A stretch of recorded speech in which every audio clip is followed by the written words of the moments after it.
Pakistan local government workers federation کے مرکزی chairman سید ذوالفقار شاہ نے اپنے اسلام آباد اور راولپنڈی کے دورے کے دوران ٹی ایم اے ایبٹ آباد کے ملازمین کی اسٹاف کالونی اور کمیونٹی سینٹر کا معائنہ کیا۔ دوسری جانب کے پی کے جنرل سیکرٹری ظہیر احمد شیخ نے انہیں صوبائی تنظیم کے حوالے سے بریفنگ بھی دی۔ تاہم اپنے دورے کے دوران جہاں انہوں نے ملاقات کے دوران اسٹاف کالونی کے ملازمین کے مسائل بھی سنے، وہیں تنظیم کے حوالے سے بھی مشاورت کا عمل کو بھی مکمل کیا اور اس سلسلے میں پورے پاکستان کے بلدیاتی ملازمین کے مسائل پر بھی کھل کر تبادلہ خیال کیا گیا، جہاں پر دیگر اراکین نے بھی اس اجلاس میں شرکت کی۔ بعد ازاں ایبٹ آباد کے سرکاری مصباح خانے اور ملازمین کی کالونی کے لیے شملہ پہاڑی کے علاقے میں بورنگ کا بھی معائنہ کیا، جہاں ظہیر شیخ کی کاوشوں کو سید ذوالفقار شاہ نے سراہا اور کہا کہ یقینی طور پر سہولتوں کی فراہمی کے لیے ظہیر شیخ کا کردار نمایاں ہے۔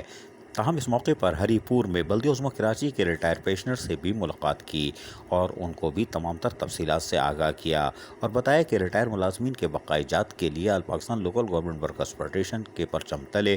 جدوجہد جاری ہے، اور جس سلسلے میں ایڈمنسٹریٹر کراچی، میونسپل کمشنر بلدیہ عظمیٰ کراچی کے ساتھ ساتھ سیکرٹری لوکل گورنمنٹ سے جہاں ملاقاتیں کی گئی ہیں، وہیں صوبائی وزیر بلدیات ناصر حسین شاہ کو بھی تمام تر تفصیلات سے آگاہ کر دیا گیا ہے۔ عزیز عارف، KBS بلدیاتی نیوز۔ ایسی ہی خوبصورت ویڈیوز فیوچر میں حاصل کرنے کے لیے ریڈ بٹن پر کلک کر کے اور بیل آئیکن کو پریس کر کے ہم سب کے سبسکرائبر بننا مت بھولیے۔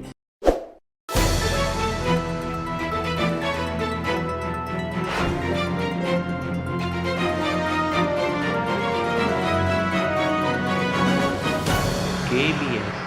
بلدیاتی نیوز۔